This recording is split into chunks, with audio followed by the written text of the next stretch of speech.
Once, a long, long time ago, there lived a man named Abraham and his wife Sarah. They were very old. For many years, they had wished for a child. They prayed to God, hoping for a son to fill their days with joy and laughter. God heard their prayers and made them a wonderful promise. He told them they would have a son, and their family would grow to be as big as the countless stars. Then, one sunny day, a miracle happened. Sarah gave birth to a beautiful baby boy. They named him Isaac, which means laughter, because his birth brought so much happiness. As he grew, he filled their tent with the sound of his running feet and happy shouts. Isaac was a curious and gentle boy. He loved to listen to his father's stories about God. He learned how to care for the sheep and the camels, following his father across the dusty plains.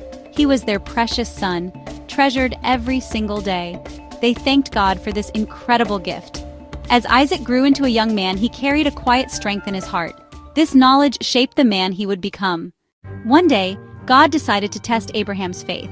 It was the hardest test anyone could ever imagine.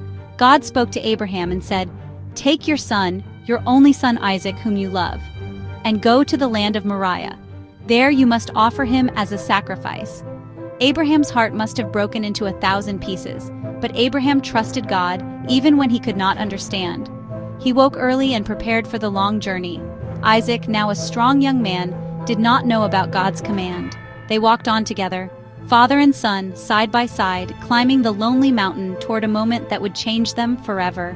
When they reached the place, Abraham built an altar of stones. Then, with tears streaming down his face, he tied Isaac's hands and laid him on the altar. Abraham raised his knife, his hand trembling. In that moment, a voice called out from heaven, stopping him. "Abraham, Abraham," the angel shouted, "do not lay a hand on the boy. Do not do anything to him." Abraham looked and saw a ram caught by its horns in a nearby thicket. God had provided a sacrifice, just as Abraham had said he would. This day taught Isaac that even in the most frightening moments, God is faithful and provides a way. As the years passed, Isaac grew into a quiet and thoughtful man. He often walked in the fields in the evening, perhaps thinking of the mountain day. His mother Sarah had grown very old and passed away. Isaac missed her dearly. Abraham was also getting very old, and he worried about Isaac's future. It was very important to Abraham that Isaac marry the right person. He did not want Isaac to marry a woman from the land of Canaan, where they worshipped other gods. So Abraham called his most trusted servant and made him swear a solemn oath.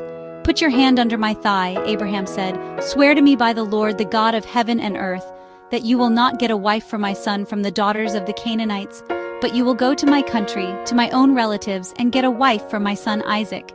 He will send his angel before you so that you can get a wife for my son."